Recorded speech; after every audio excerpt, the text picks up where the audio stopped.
Greetings, parasite ecologists. Today we're going to talk about the global burden of disease. And to help us, we have Armand Kuris, a professor of ecology at the University of California, Santa Barbara. Armand has thought a lot about this topic. We've talked all throughout this video series about how a disproportionate amount of the global burden of disease falls on sub-Saharan Africa. And Armand's research suggests that at least part of the reason for this is that Africa is the origin of humanity. There are evolutionary reasons why the bulk of parasitic organisms that infect people are to be found there. So let's launch in. Armand, I wanted to talk about a paper that you wrote back in 2012, and it was the presidential address that you gave as the president of the American Society of Parasitologists. And in that paper, you examine some of the reasons for why Africa might have a higher proportionate burden of infectious diseases than other parts of the world. What inspired you to write that paper? Well, there are really two things, Chelsea. One is the human origin story. We are all out of Africa. Maybe our ancestors came out even 1,000,000 years ago, or they came out yesterday. The human being is an African species. And that's one important perspective. The second is that in unrelated work, we did a lot of research about invasive species. So this is a big modern environmental ecological issue. Species have moved around the world, often moved by people or in ballast water of ships. And when they get to the new place, they often do extremely well. They can grow to bigger sizes. They can become more abundant than where they were originally native. And so we looked at this across a very wide variety of species, everything from invertebrates to mammals. And what we found was that where they were native species, they had both more parasites and a richer diversity of parasites than where they were introduced. In other words, they appear to escape a kind of natural enemy, an important kind of natural enemy. The European brown rat has more parasites in Europe than when it gets to North America. And then the second factor is of the Native American parasites, they only pick up a small proportion. So when they compete with Native American animals, the Native American animals have, to use my favorite animal, the crab, one claw tied behind their back with a heavy parasite burden compared to the European shore crab that arrives. So humans are out of Africa. They moved around on their own. Did that have an effect on their parasite burden? What did they pick up? What did they leave behind? Did it matter? One of the other ideas about how Africa wound up with such a large proportion of the global burden of disease is the idea of the poverty trap. Can you tell us a little bit about what a poverty trap is? When wealth is increasingly unequally distributed, the people at the bottom end of the wealth pyramid have so many problems in terms of how much work they have to do, how much risk they have to take for occupation, how many other mortality causes there are, that they get trapped in an environment where infectious diseases do better and better. And so their conditions worsen and they are trapped in that difficult, disturbing environment. Poor people get sick, sick Yeah. people stay poor. Exactly. So tell us a little bit about how you tackled approaching this question quantitatively. What's the analysis that you present in this paper? So we used a really interesting, carefully done book. It's a checklist. That is a boring title.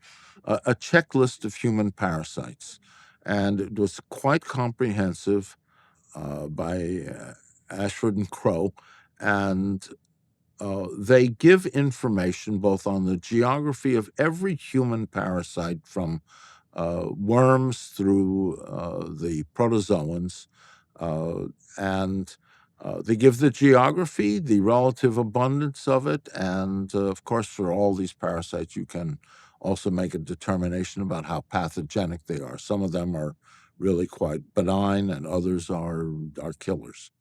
So we use that, and then we looked at the geography across the major groups of parasites, the trematodes, the tapeworms, the roundworms, the malaria parasites, etc.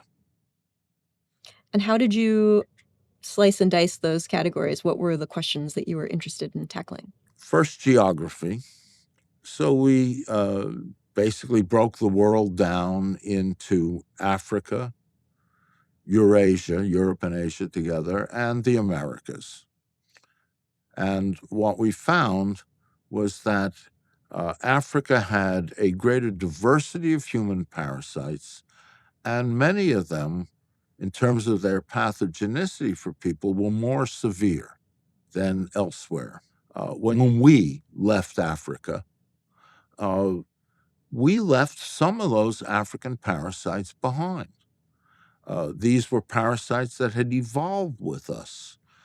Parasites who their closest relatives are in other apes. And so many of them had multiple host life cycles. So when we leave Africa, we also leave certain snail species behind.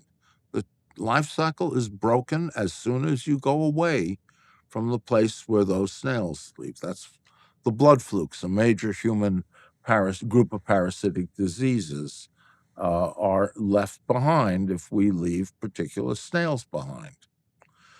So there is a drop of the African parasites. When you find some of them outside of Africa, they are Africa adjacent, the Middle East, for instance, or Southern Europe. The further you go, the fewer of those actually primarily African parasites you see. Some of them go with us. The human roundworm, the whipworm, very common parasites in our intestines.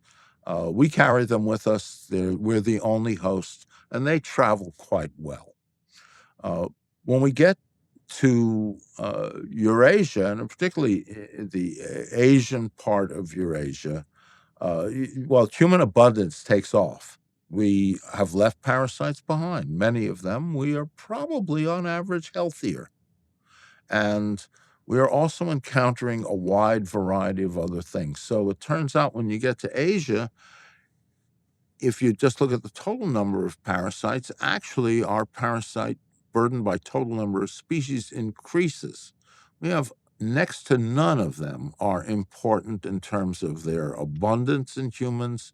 It's just we are, can I say, eating weird stuff, and we are picking up the occasional parasite that can make its way in us to grow, develop in us, but rarely, if ever, transmitted from person to person. And they don't have a public health importance there. So diversity goes up, the species count goes up, but the impact on people does not. So overall, we do a lot better as humans when we leave Africa, walking out through whether they went out through Arabia or through the Sinai or across the straits into southern Europe there.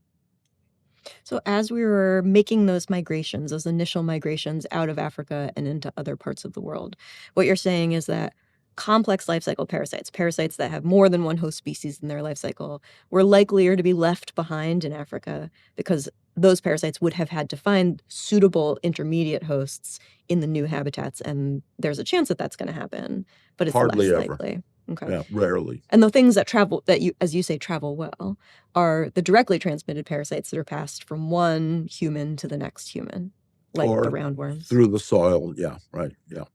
Things that travel really well are things like lice. We just need to hug somebody, and there it goes. So they travel really well. Uh, so when you begin to really go further and further, and also with smaller and smaller numbers of people. So think about Oceania, the Pacific Islands. Small ships of Polynesians, Micronesians, Melanesians find all of these places in the vast Pacific Ocean, always coming with just a small, very countable number of people. So anything that requires high densities to be transmitted is left behind, and those people historically are some of the least parasitized people ever. They are coming to new worlds, and they've left everything or next to everything behind. The other great migration is from Siberia across to Alaska. When the Ice Age had the land bridge, modern humans appear to have come in very small numbers. Again, important, very small numbers mean leaving a lot of parasites behind that weren't on those few people. And then they find a vast continent where there are no apes, no similar species, no anything there. And we humans, sweep from the Arctic to the tip of South America in a few thousand years. It's the greatest explosion of population of almost anything there. And so we leave the old ones behind. Up in the Arctic, we do have quite a few tapeworms. And so we do keep our tapeworms. That's the one group of worms that do require other hosts that does make it over with us.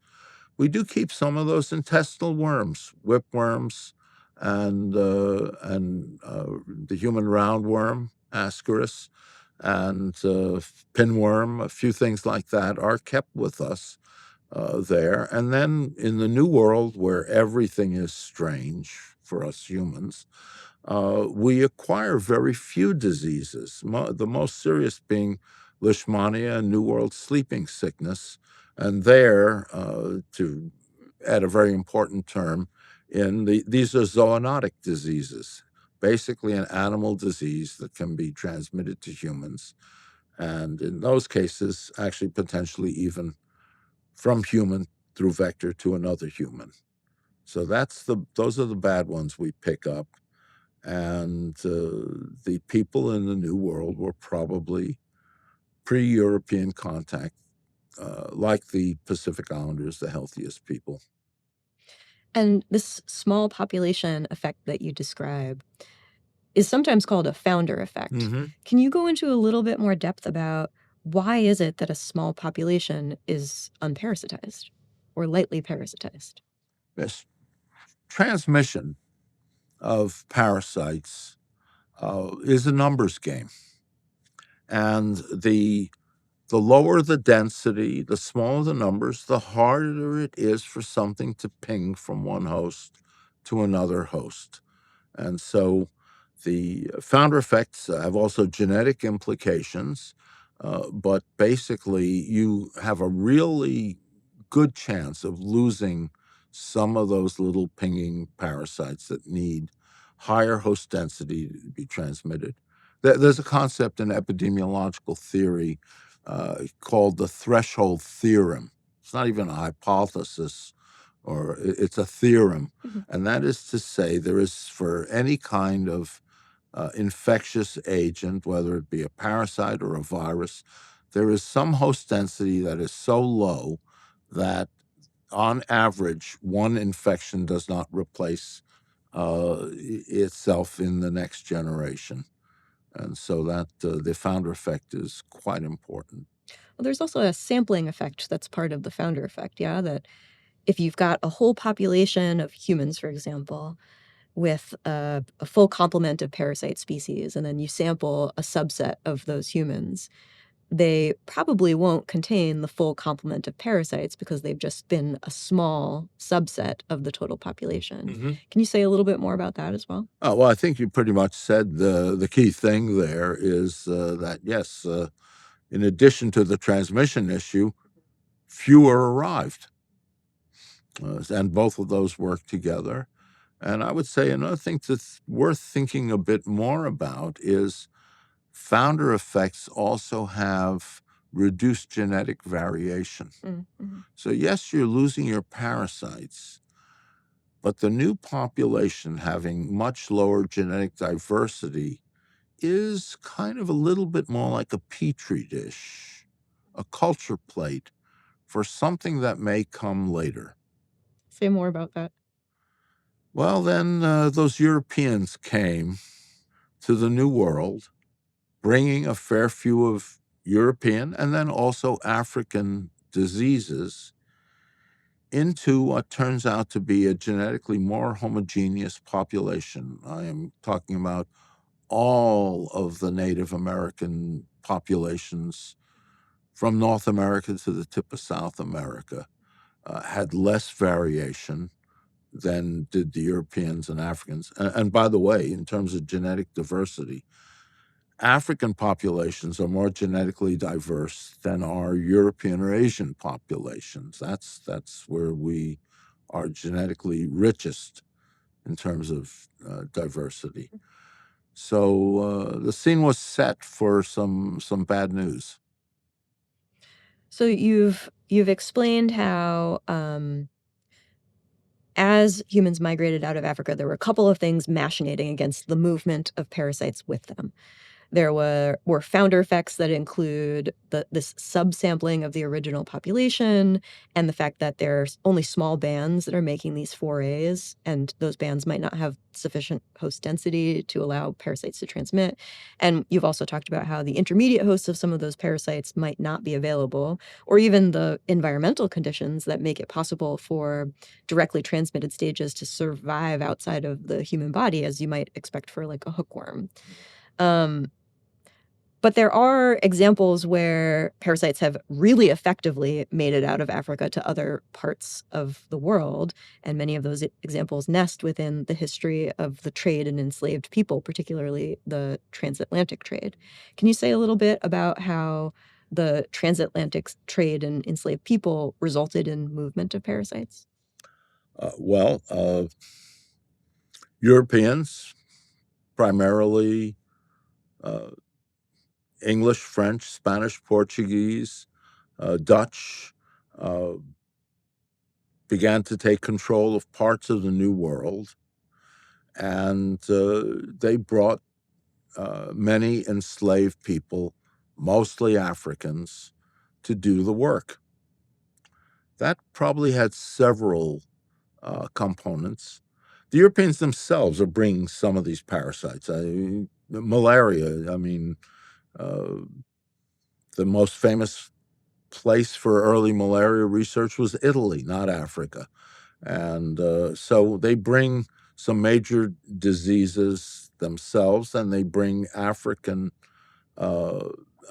people also to the New World, bringing African diseases mostly into the tropics. Again, this is largely an social and economic story.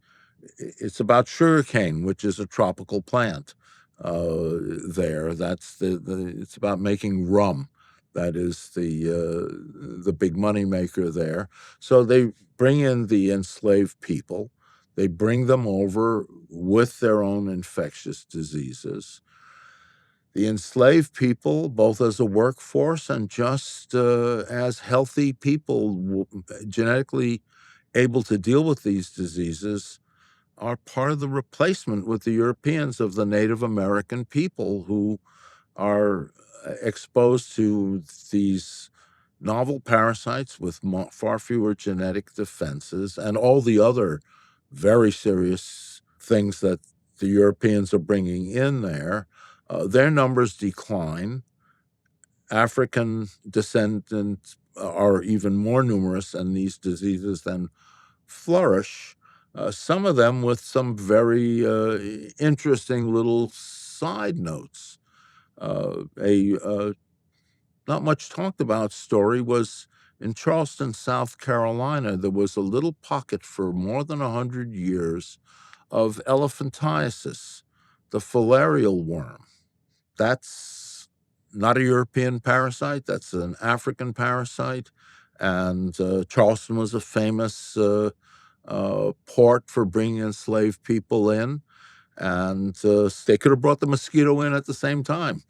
It has a mosquito vector host. And so there was a little pocket of elephantiasis that disappeared apparently in the 1920s without anybody actually doing a control effort to get rid of it. So even some little oddballs came over, but the malarias, river blindness, some really bad actors were brought in to the New World. So the big picture that we're looking at here is that the global burden of infectious disease is concentrated in sub-Saharan Africa for many reasons, some of which are evolutionary. As the cradle of human evolution, this is where our full ancestral complement of parasites exists. And as we moved out of Africa, we left many of them behind. But then, of course, there's this wrinkle of the trade in enslaved people that brought many of those ancestral parasites to other parts of the world, including to Charleston. Yeah. And I will also say there's, for any host and parasite, there's a long evolutionary historical dance. It's a coevolutionary story. And in many ways, the infectious agent, the parasite, is always ahead of the game. Its reproductive cycles are shorter than human reproductive cycles. The generations are quicker. They evolve more rapidly. So it's not like they just get more mild. So some of these African diseases are actually some of our most serious pathogenic diseases. You add that to issues of socioeconomic issues and the poverty trap, but actually Africa is dealing with a worse subset of diseases than the rest of the world is. That's inherent in it being Africa. To me, this has always meant it needs more respect than anything about behavior or economics. The problem is inherently more severe in Africa. Why are the more pathogenic human parasites concentrated in Africa? Well, that's because we are African and so are they.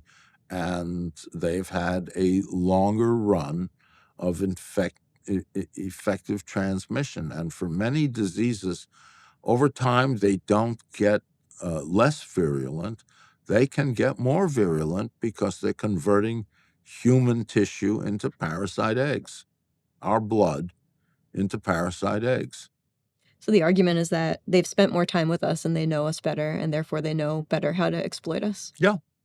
That's how evolution works in the game, where they get many more cuts of the deck of cards than we do, the generation time. What message do you want us to take away from this paper? Firstly, that there's a lot more to it than a simple economic argument. That's not to diminish that, but it's to say that there's a larger issue that is evolutionary and needs to be respected there. And that also means that to the extent that any of those social and economic arguments blame or imply a behavioral or a cultural aspect, that's not what's going on in Africa. Those diseases need to be respected. They're African diseases, and that's why Africa has such a big problem with them. When you look at the density of parasite species across the world and the major places, Eurasia has the largest number. But when you then do it by area, because Eurasia is much bigger than Africa, the Americas, that goes down to actually not per unit area. And then when you look at the ones that are doing the most damage and have the highest impact on the numbers of people per area, it turns out that it's Africa and to a large extent the business of enslavement makes the New World second worst, and Eurasia does has the lowest burden. Would you say that this paper also argues that an understanding of parasite ecology and evolutionary biology is really critical in public health? That's definitely what I would take from this. Yes, yes. It's more than just about uh, money and culture.